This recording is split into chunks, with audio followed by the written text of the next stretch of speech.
بسم اللہ الرحمن الرحیم۔ السلام علیکم ورحمۃ اللہ وبرکاتہ۔ الحمد للہ رب العالمین والصلاة والسلام علی نبینا محمد وعلی آلہ واصحابہ اجمعین۔ دنیا میں جہاں کہیں بھی مسلمان رہتے ہیں، میں ان کے تک یہ پیغام پہنچانا چاہتا ہوں۔ پیغام یہ ہے کہ بہت سارے لوگ اس دنیا میں مسلمانوں کے ساتھ دھوکہ کر رہے ہیں اور فراڈ کر رہے ہیں۔ دھوکہ اور فراڈ کیسے کرتے ہیں؟ دیکھیے، ایک نقشہ لوگ چھاپتے ہیں اور بیچتے ہیں، اور اس نقشے کو لوگ خرید کر اپنے گھروں میں لگاتے ہیں، اپنے آفسوں میں لگاتے ہیں، اپنے فیکٹریوں میں لگاتے ہیں، اپنے گاڑیوں میں رکھتے ہیں، اور وہ سمجھتے ہیں کہ اس سے ہمیں فائدہ ملے گا، حالانکہ لوگوں نے اپنی طرف سے بنایا ہے۔ کیا ہے اس کا نام؟ ہے لوح قرآنی۔ لوح قرآنی۔ اب دیکھیے اس کی فضیلت کیا بیان کی انہوں نے۔ اس کے دیکھنے والوں کی سب مشکلیں آسان ہو جائیں گی، صبح اس کو دیکھ کر جو کام شروع کیا جائے گا پورا ہوگا، اور غیبی طریقوں سے رزق کی دولت آنے لگے گی انشاءاللہ۔ اور یہ لکھا ہے نقشہ حصول دولت و غنا، یعنی دولت حاصل کرنے کے لیے نقشہ ہے۔ اب دیکھیے یہ لوح قرآنی کے نام پر اچھے پڑھے لکھے لوگ، تعلیم یافتہ لوگ، اور بڑی بڑی عقل رکھنے والے لوگ، اور بڑی بڑی فیکٹری چلانے والے لوگ، اور دنیا کے بڑے بڑے ملکوں سے بڑے بڑی سرٹیفکیٹ پڑھ کر کے حاصل کرنے والے لوگ، اور وہ یہ سمجھتے ہیں کہ لوح قرآنی میں فائدہ ہے، اور اسی لیے لوگ اس کو استعمال کرتے ہیں۔ میرے بھائی، یہ لوح قرآنی کس نے دیا ہے؟ کیا اللہ رب العالمین کی طرف سے چیز نازل ہوئی ہے؟ نہیں۔ کیا محمد رسول اللہ صلی اللہ علیہ وسلم نے یہ لوح قرآنی دیا ہے؟ نہیں۔ کیا صحابہ کرام کی جماعت کے اندر اس طرح کی لوح قرآنی کا ثبوت ملتا ہے؟ نہیں۔ کیا تابعین نے، تبع تابعین نے، اور محدثین نے، اور فقہاء کرام نے، کیا ان لوگوں کے یہاں اس کا تذکرہ ملتا ہے لوح قرآنی کا؟ نہیں ملتا ہے۔ وہ سچے پکے مسلمان، وہ صحیح العقیدہ مسلمان، وہ پختہ عقیدے والے مسلمان، ان کے ہاں یہ لوح قرآنی والی کوئی چیز نہیں تھی، یہ نقشہ حصول دولت و غنا نہیں تھا۔ میرے بھائی، دولت چاہیے تو دولت اللہ رب العالمین اس کا مالک ہے، اور اللہ رب العالمین جس کو چاہتا ہے عطا فرماتا ہے۔ جیسے اللہ رب العالمین نے فرمایا اللہ یبسط الرزق لمن یشاء ویقدر، اللہ جس کو چاہتا ہے رزق میں کشادگی دیتا ہے، جس کو چاہتا ہے تنگی دیتا ہے، یہ نقشہ نہیں دیتا۔ یہ نقشہ رکھنے سے دولت نہیں آتی ہے، دولت کا مالک اللہ ہے، اور اللہ تعالیٰ ہی دولت دیتا ہے۔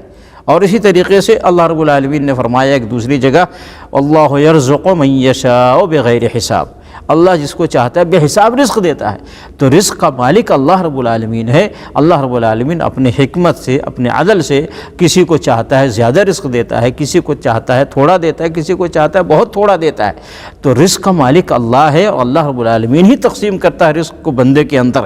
یہ لوح قرآنی رکھنے سے رزق نہیں ملتی، اور دولت حاصل نہیں ہوتی، اور کاروبار میں یا تجارت میں یا نوکری میں خیر و برکت نہیں آتی ہے۔ میرے بھائی، کہاں آپ لوگوں اللہ نے عقل دیا ہے، عقل کو استعمال کرو میرے بھائیوں، اور سوچو سمجھو کہ یہ انسان نے اس کو بنایا ہے، اللہ رب العالمین نے اس کو نازل نہیں کیا، محمد رسول اللہ صلی اللہ علیہ وسلم نے یہ لوح قرآنی نہیں دیا۔ کہاں سے آپ لوگ اس پر یقین کرتے ہیں، اور پھر آپ اس کو اپنے گھروں میں رکھتے ہیں، اپنے آفسوں میں رکھتے ہیں؟ میرے بھائی، یہ سب دھوکہ ہے، فراڈ ہے۔ اور خود یہ لوح قرآنی بنانے والا وہ دولت سے محروم ہے، اس کے پاس دولت نہیں ہے جس نے اس نقشے کو بنایا ہے، اور جو اس نقشے کو بیچتا ہے خود جا کر کے دیکھ لیجئے وہ بیچارہ کتنی تکلیف میں، کتنی پریشانی میں ہے، اور دولت سے محروم ہے۔ بہت سارے ہیں جو اس طرح کے نقشے کو فٹ پاتھ پہ بیچتے ہیں، 1 روپے 2 روپے میں، اور بڑی مشکل سے اس کی زندگی گزرتی ہے۔ اگر اس نقشے کی وجہ سے دولت مل جاتی تو پھر یہ نقشہ رکھنے والے اور نقشہ بیچنے والے، نقشہ بنانے والے دنیا میں سب سے بڑے دولت مند ہوتے، لیکن ایسا نہیں ہے۔ اچھا، اس میں ایک اور چیز لکھا ہے، اس کے دیکھنے والوں کی سب مشکلیں آسان ہو جائیں گی۔ اللہ اکبر! یہ کیسا نقشہ ہے بھائی کہ دیکھنے سے مشکل آسان ہو جائے گی؟ اگر اتنا آسان ہے مشکلیں آسان ہونا، تو پھر ہمارے دنیا کے اندر بہت سارے لوگ ہیں، کوئی بیمار ہیں، ان کو لے آ کر کے دکھا دو، ان کی بیماری والی تکلیف دور ہو جائے گی۔ بہت سارے ہیں جو قرض دار ہیں، یہ نقشہ دکھا دو تاکہ ان کا قرض ادا ہو جائے گا۔ بہت سارے ہیں جو مختلف قسم کی پریشانیوں میں مبتلا ہیں، ان کو نوکری نہیں مل رہی ہے، ان کو نقشہ دکھا دو تاکہ ان کو نوکری مل جائے۔ بہت سارے تجارت میں ان کو نقصان اور گھاٹا ہو رہا ہے، ان کو یہ نقشہ دکھا دو تاکہ ان کی یہ پریشانی دور ہو جائے گی۔ کتنی بڑی بیوقوفی والی بات ہے میرے بھائیو، سمجھو، عقل کو استعمال کرو، یہ اس کہ دیکھنے والوں کی سب مشکل آسان ہو جائے گی۔ یہ کہاں سے یہ بات لے کر کے آیا؟ کس نے بیان فرمایا؟ مشکل آسان کرنے والی ذات اللہ رب العالمین ہے۔ اللہ رب العالمین نے کیا فرمایا؟ ان مع العسر یسرا، ہر مشکل کے بعد آسانی ہے۔ تو آسانی کس کی طرف سے ہے؟ اللہ رب العالمین کی طرف سے ہے۔ اور ایسے موسیٰ علیہ السلام نے دعا کیا تھا، کیا فرمایا تھا؟ موسیٰ علیہ السلام نے فرمایا تھا رب اشرح لی صدری ویسر لی امری۔ اللہ رب العالمین سے موسیٰ علیہ السلام نے مانگا تھا، دعا کیا تھا کہ اے اللہ میرے معاملات کو آسان فرما۔ تو اللہ رب العالمین معاملے مشکلیں آسان کرتا ہے، اور مشکلیں آسان کرنے کے لیے اللہ رب العالمین سے دعا کرنی چاہیے، اللہ رب العالمین سے مانگنا چاہیے، نہ کہ یہ لوح قرآنی اور یہ نقشہ لے کر کے آدمی اپنے گھر میں رکھے، اپنے دکان میں رکھے، اور اپنی فیکٹری میں رکھے، اور اپنی گاڑی میں رکھے، اور سمجھے کہ اس سے ہماری مشکلیں آسان ہو جائیں گی۔ ایسا نہیں ہے میرے بھائی، اس طرح کی چیزوں سے دور رہو، پرہیز کرو۔ عام طور سے لوگوں کے گھروں میں اس طرح کی چیزیں دیکھی گئی ہیں، نکال کے پھینکو، اٹھا کر کے اس کو جلا دو، ختم کر دو، اور اللہ رب العالمین سے دولت مانگو، اللہ رب العالمین سے غنا مانگو، اللہ رب العالمین سے رزق مانگو، اللہ رب العالمین سے تجارت میں فائدہ مانگو، اللہ رب العالمین سے دعا کرو کہ اللہ تعالیٰ جو بھی مشکلات ہیں اس کو دور فرمائے۔ اللہ رب العالمین نے کیا فرمایا؟ وَإِن يَمْسَسْكَ اللَّهُ بِضُرٍّ فَلَا كَاشِفَ لَهُ إِلَّا هُوَ، اگر کسی طرح کی تکلیف آپ کی زندگی میں آئے تو اس تکلیف کو کوئی نہیں دور کر سکتا سوائے اللہ کے۔ یہ نقشہ تھوڑی دور کرے گا، یہ لوح قرآنی نہیں دور کرے گا آپ کی تکلیف کو، آپ کی پریشانی کو، بلکہ یہ تو اور بڑھائے گا۔ اور تو سب سے بڑی تکلیف پریشانی یہ ہے کہ انسان کا عقیدہ خراب ہو جائے، اور ایک آدمی اس لوح قرآنی پر عقیدہ رکھتا ہے کہ اس سے فائدہ ہوتا ہے، تو کتنے بڑی پریشانی کی بات ہے، کتنی بڑی پریشانی کی بات ہے۔ ہم آپ کی دینی دنیاوی پریشانی دور کرنے کے لیے ہم آپ کی رہنمائی کرتے ہیں۔ ان طرح کی چیزوں پہ آپ بھروسہ نہ کریں، اعتماد نہ کریں، یہ دھوکہ ہے، یہ فراڈ ہے۔ اور لوگ مال کمانے کے لیے، پیسہ کمانے کے لیے آپ کو تو کہتے ہیں کہ اس کو دیکھ لو تو پریشانی دور ہو جائے گی، اور وہ خود یہ لوح قرآنی بنا کر بیچ کر اپنی پریشانی دور کر رہے ہیں، تو آپ کے ساتھ وہ دھوکہ کر رہے ہیں وہ۔ تو اس لیے میرے بھائیو، اس طرح کی کوئی چیز ہمارے دین میں نہیں ہے، ہمارے اسلام میں نہیں ہے۔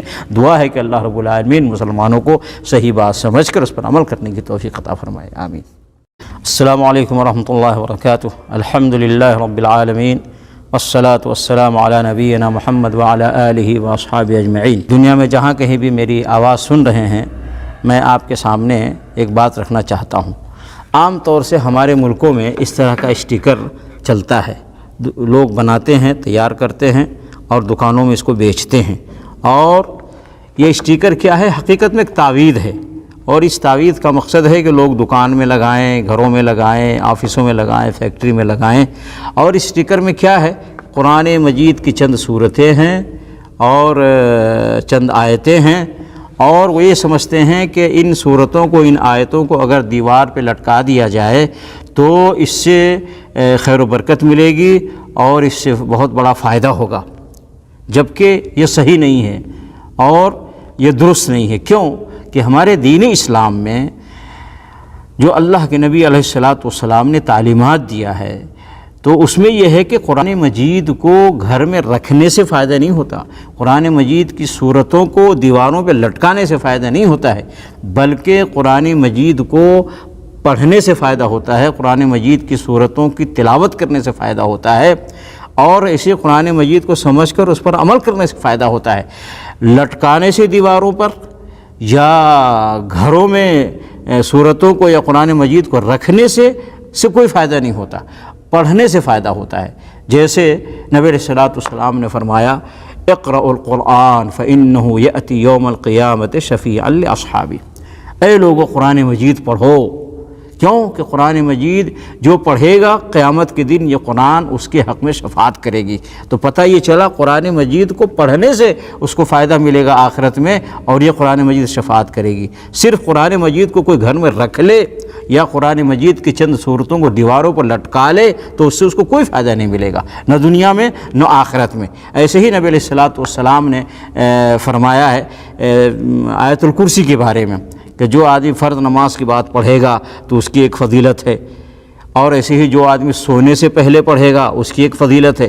تو جہاں کہیں بھی پڑھنے کا ثواب بتایا گیا، پڑھنے کی فضیلت بتائی گئی ہے، اور ایسے ہی نبی علیہ الصلوۃ والسلام نے سورہ ملک کے پڑھنے کی فضیلت بیان فرمایا، ایسے ہی نبی علیہ الصلوۃ والسلام نے سورہ بقرہ کو پڑھنے کی فضیلت بیان فرمایا، جیسے نبی علیہ الصلوۃ والسلام نے فرمایا لا يدخل الشیطان فی بیت تقرأ فیہ سورۃ البقرہ، جس گھر میں سورہ بقرہ کی تلاوت کی جاتی ہے، جس گھر میں سورہ بقرہ پڑھا جاتا ہے، اس گھر میں شیطان نہیں داخل ہوتا ہے۔ تو یہاں نبی علیہ الصلوۃ والسلام نے پڑھنے کے بارے میں بتلایا ہے، یہ نہیں کہ جس کے گھر میں سورہ بقرہ کی آیتیں ہیں یا سورہ بقرہ ہے یا جس کے دیوار پہ سورہ بقرہ لٹکا ہوا ہے اس کو فائدہ ہے، ایسا نہیں ہے، بلکہ سورہ بقرہ کو پڑھنا ہے۔ تو بالعموم پورے قرآن مجید کو پڑھنے سے فائدہ ہے، اور ایسے ہی وہ صورتیں جن صورتوں کے پڑھنے کا نبی علیہ الصلوۃ والسلام نے اس کی فضیلت بیان کیا ہے، ان صورتوں کو پڑھنے سے فائدہ ہے۔ تو پڑھنے سے فائدہ ہے جہاں کہیں بھی ذکر کیا نبی علیہ الصلوۃ والسلام نے، اور لٹکانے کا یا صرف گھر میں رکھنے کا اس کا کوئی فائدہ نبی علیہ الصلوۃ والسلام نے نہیں بتایا ہے۔ اس لیے مسلمانوں کو چاہیے کہ ان سب چیزوں کو سمجھیں، جو صحیح ہے اس کے مطابق عمل کریں، جو غلط ہے اس کو چھوڑیں، اور اس طرح کے آیتیں کوئی بنا کر کے دے، اس طرح کے اسٹیکر کوئی بنا کر کے دے تو نہ تو فری میں لیں نہ دکان سے خریدیں، اس لیے کہ یہ سراسر محمد رسول اللہ صلی اللہ علیہ وسلم طریقے کے خلاف ہے۔ رسول اللہ صلی اللہ علیہ وسلم اپنے گھر میں نہ تو اس طرح کی چیزیں لٹکائیں، نہ صحابہ کرام نے اپنے گھر میں اس طرح کی قرآن کی صورتوں کو لٹکایا، اور ایسے ہی نہ ہی تابعین طبع تابعین نے قرآن مجید کی صورتوں کو لٹکایا۔ تو قرآن مجید کی صورتوں کو، آیتوں کو بہت سارے لوگ اس لیے لٹکاتے ہیں اپنے گھروں میں کہ اس سے خیر و برکت ملے گی، اور بعض لوگ ڈیکوریشن کے لیے لٹکاتے ہیں کہ خوبصورت لگے گا۔ تو قرآن مجید کا یہ مقصد بھی نہیں ہے کہ قرآن مجید کو یا قرآن مجید کی صورتوں کو گھر میں برکت کے لیے رکھیں یا دیواروں پہ ڈیکوریشن کے لیے لٹکائیں، یہ مقصد ہے ہی نہیں ہرگز قرآن مجید کا۔ قرآن مجید کا مقصد ہے کہ اس کو ہم پڑھیں تو ثواب ہے، اس کو سمجھیں، اس کے مطابق عمل کریں، اور قرآن مجید کو پھیلائیں، آگے لوگوں تک پہنچائیں، اس کی تعلیم دیں، قرآن مجید کو چھاپیں، قرآن مجید کو لوگوں میں تقسیم کریں۔ تو یہ مقصد ہے قرآن مجید کا، یہ نہیں ہے کہ جو آج بہت سارے مسلمان سمجھتے ہیں۔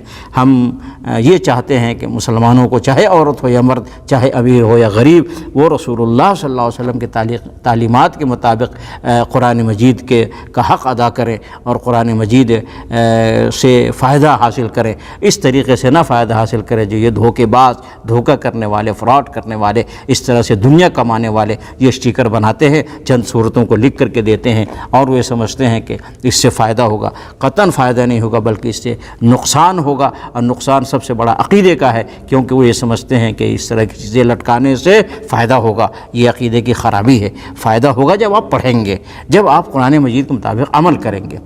دعا ہے کہ اللہ رب العالمین دنیا کے سارے مسلمانوں کو اللہ کے حکم کے مطابق اور محمد رسول اللہ صلی اللہ علیہ وسلم کے تعلیمات کے مطابق قرآن کا حق ادا کرنے کی توفیق عطا فرمائے، آمین۔